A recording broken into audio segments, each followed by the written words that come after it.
तो मैं भी थोड़ा सा समय लेना चाहूंगा। और स्पेशली आज मुझे बहुत सारे जवान लोग दिखते हैं। आज सुबह मेरे पास आसाम से एक जवान का मैसेज आया और उसने रिक्वेस्ट किया कि आपका फोन नंबर, उसमें ग्रुप में मैसेज किया तो उसने आपका फोन नंबर चाहिए। यूट्यूब के कमेंट में था वो। तो मैंने उसको फोन नंबर उसमें डाला है। तो नेक्स्ट टाइम मैं कोशिश करूंगा कि इसी में फोन नंबर लिख के आपको बता दूं। तो आज जवान लोगों के लिए एक विशेष बात मैं बताना चाहता हूँ। Future plan. परमेश्वर के पुत्र ने एक बात कहा था। ये प्रेरितों काम 2 का 17 पढ़ लो एक बार, अमन।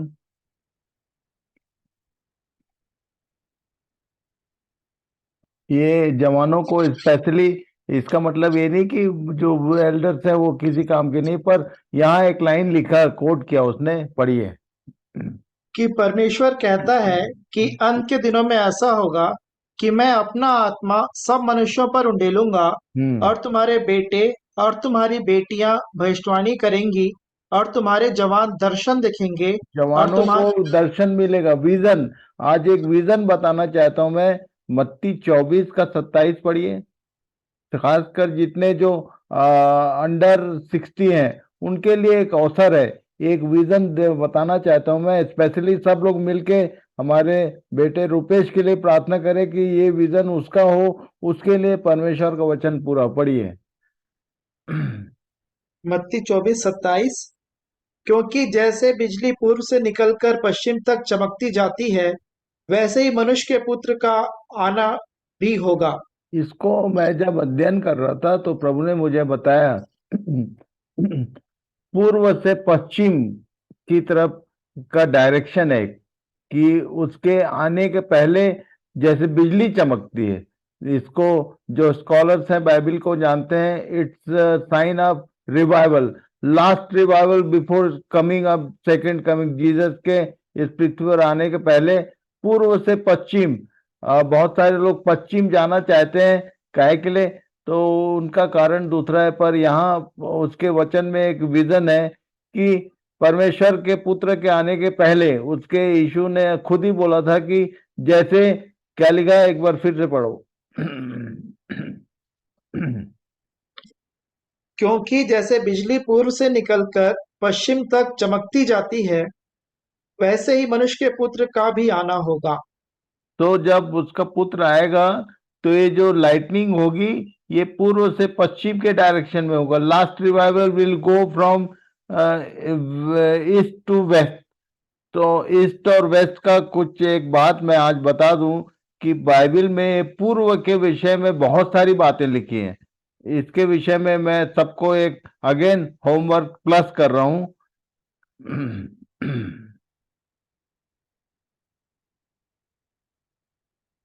कल मैंने बोला था कि लोकेशन बताऊंगा मैं अदन की बारी का।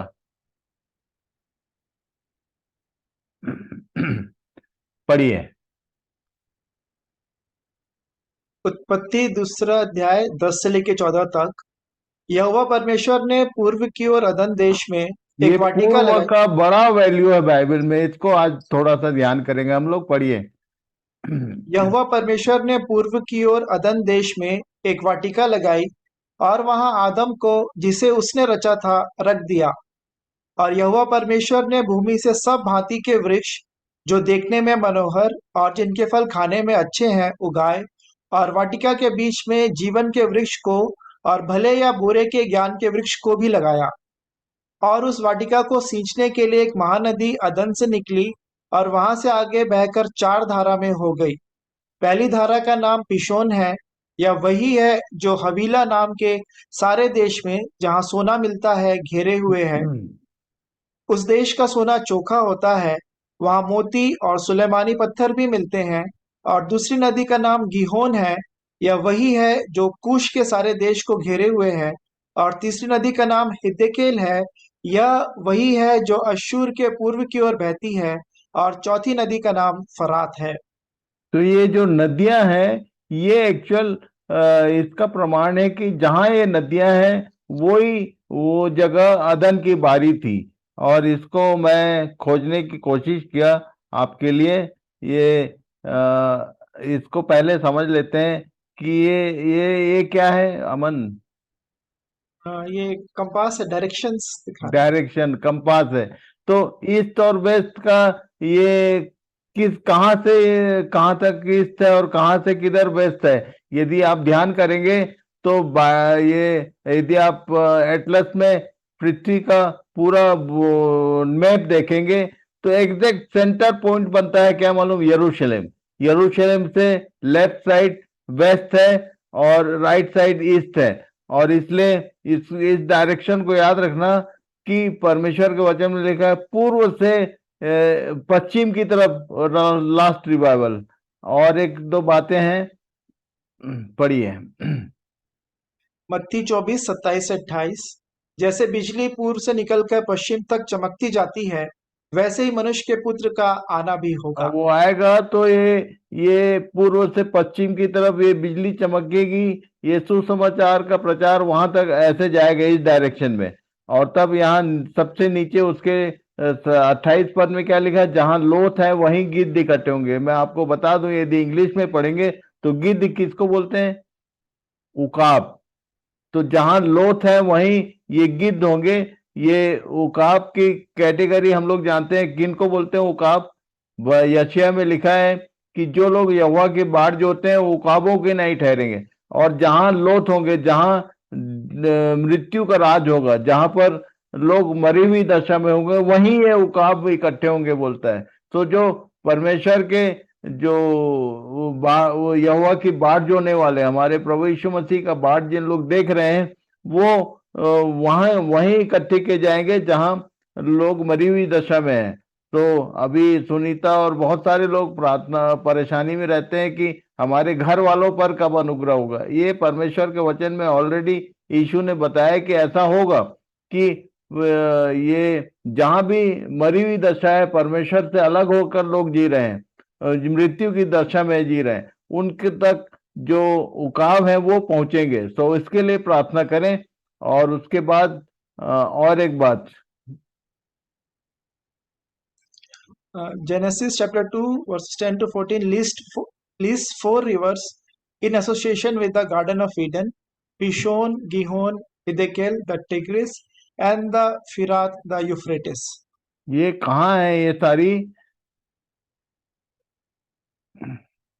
ये पर्टिकुलर लोकेशन है, इसको मैं भेजूंगा, फिर से आप लोग अध्ययन कर लेना। ये चारों नदियों का वर्णन यहाँ पर है, ये नक्शे में यहाँ है। यदि आप ध्यान करें, अब ये तो मैंने भौगोलिक नक्शा उतारा, लेटेस्ट यदि नक्शे में इसको ध्यान करें तो ये लोकेशन कहाँ का बनता है, देखिए। चारों नदियां दिखाई दे रही हैं कहाँ पर? इराक। इराक का जो लोकेशन है वो अदन की बारी थी। और इसलिए मिडिल ईस्ट का जो सोना होता है ना, वो पूरे वर्ल्ड में फेमस है। मैं जब दुबई गया था तो बहुत सारे लोगों ने मुझको फोन करके बोला कि वहां का सोना जरूर ला देना हमारे लिए। क्यों? वो सोना का जो कैरेट क्या बोलते हैं, वो बहुत अच्छा होता है बोलते हैं, अच्छी क्वालिटी का सोना। तो ये परमेश्वर के वचन में जो जो बातें लिखी हैं वो एकदम 100% सही। अभी यदि आप ध्यान करेंगे तो मिलाएंगे तो आपको समझ में आएगा। तो आज के दिन मैं आपको एक यहेजकेल 47 उसका एक पद पढ़िए। मैं एनकरेज करना चाहता हूं सबको, पूर्व दिशा पर अपना पूरा ध्यान लगाएं। पढ़िए।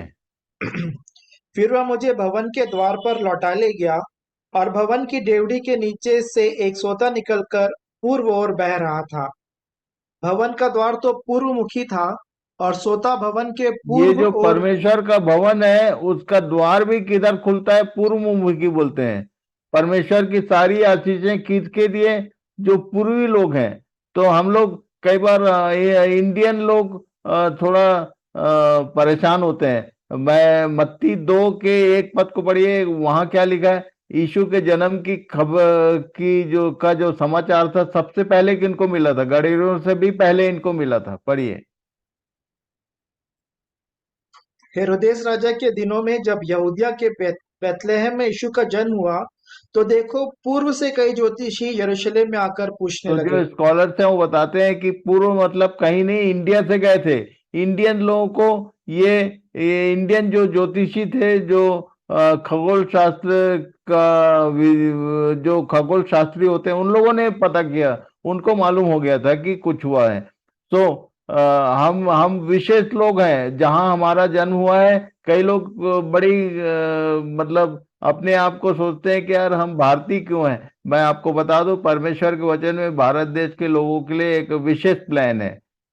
हम जो लोग हैं, हम उस विजन को प्राप्त करने वाले लोग हैं जो हम में होकर ईस्ट वेस्ट की तरफ जाएगा।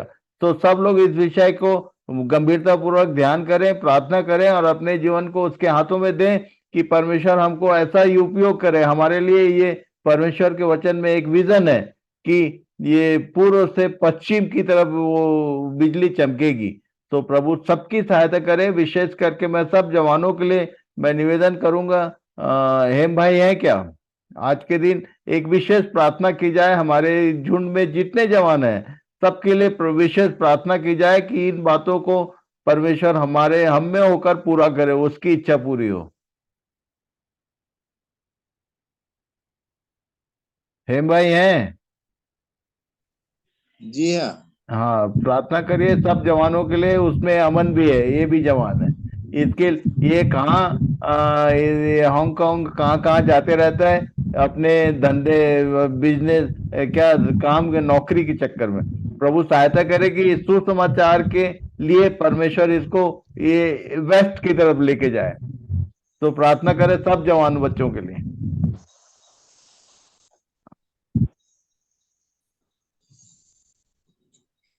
सो परमेश्वर पिता का धन्यवाद करते हैं आज के इन अद्भुत वचनों के लिए, और प्रभु ने कैसे शुरू से उपाय किया है। हम लोग कभी कभी निराश होते हैं, काय भारतीय हो गया दूसरे देश में जहाँ क्रिश्चियन रहते हैं वहां रहते तो अच्छा था, ऐसा वैसा विचार मन में आता है। पर परमेश्वर ने कैसे उपाय मेरे और आपके जीवन के लिए किया है, विशेषकर जवान बच्चों के लिए। सो मैं परमेश्वर पिता का धन्यवाद करता हूँ। आइए प्रार्थना करेंगे। अति करुणामय प्रेमी पिताजी, यीशु मसीह में धन्यवाद करते हैं आज की संध्या के लिए जिसे आपने प्यार पहुंची हम सबों के जीवन में जोड़ा, और अपनी आत्मा के द्वारा आप में दास अपने दास में होकर आपने प्यार पहुंची हम सबों से बातचीत की। और धन्यवाद करते हैं आपके अद्भुत उपाय के लिए जो आपने शुरू से ठाना है प्यार प्रभु जी, कि पूर्व दिशा की ओर से आपकी बातें पश्चिम तक जाएं। कैसा अद्भुत प्रबंध है, और आपने इसीलिए प्यार प्रभु जी खड़ा किया है कि आपकी ये ज्योति जहां अंधकार है वहां फैल सके। इसके लिए मैं आपके नाम का धन्यवाद करता हूँ। आपकी प्रतिज्ञा के लिए धन्यवाद करता हूँ कि जो आपने आपके वचन में लिखा है कि अंत के दिन में जवान लोग दर्शन देखेंगे। कैसी अद्भुत बात है, और कैसे आप इस वचन को पूरा करना चाहते हैं। इसके लिए मैं आपके नाम का धन्यवाद करता हूं, और हर एक अपने जवानों के लिए प्यार प्रभु जी आपसे विनती करता हूं, हर एक प्यारे प्रभु जी इस काम में लग जाएं, आपके वचन में लग जाएं प्यारे प्रभु जी। और वो ज्योति जो आप उन्हें देते हैं, जो आत्मा से आप उन्हें भरते हैं, जो अगुवाई करते हैं, काम की इच्छा आप उनके जीवन में प्यार प्रभु जी भरते हैं, उन सारी बातों को प्यार प्रभु जी दूर दूर तक ले जाने वाले में हमारे जवान बच्चे हो जाएं प्यार प्रभु जी। ऐसी बड़ी दया मैं आपसे चाहता हूं। प्रत्येक के जीवन को, प्रत्येक के जवानों की सारी उन बातों को प्यार प्रभु जी मैं आपके चरणों के निकट रखता हूं। आपने रूपेश बेटे को इसी रीति से खड़ा किया अपने लिए, इसलिए आपके नाम का धन्यवाद करता हूं। अमन के लिए और जितने भी जवान जुड़े हुए हैं प्यारे प्रभु जी, प्रत्येक के जीवनों पर आपकी बड़ी दया चाहता हूं। जिस प्रकार आपने मूसा को बुलाया प्यारे प्रभु जी, मेरे हर एक जवान बच्चों को दर्शन दीजिए। और जो आप अपने बच्चों से बातचीत करते हैं प्यारे प्रभु जी, कैसे आप सिखाते हैं, क्योंकि आप सिखाने वाले पिता परमेश्वर है। बिल्कुल मत डरना। हिचकोएल को बुलाया, यर्मिया को बुलाया, यहोशू को आपने तैयार किया प्यारे प्रभु जी इस काम के लिए। मैं आपके नाम का धन्यवाद करता हूँ। बड़ी दया चाहता हूँ प्यारे प्रभु जी कि सचमुच ये रोशनी फैलता चला जाए, हम भारत के लोगों में भी और भारत के बाहर भी। ऐसी बड़ी दया मैं आपसे चाहता हूँ। हर एक के जीवन को आपके धर्म और सामर्थी हाथ के नीचे समर्पित करता हूँ। आपकी भली मनसा प्रत्येक के जीवन में पूर्ण हो, ऐसी दया चाहते हुए धन्यवाद के साथ इस प्रार्थना को उद्धार करता यीशु मसीह के नाम से मांगता हूँ। सुनिए, दया से ग्रहण कीजिए। आमीन। यीशु धन्यवाद, यीशु धन्यवाद।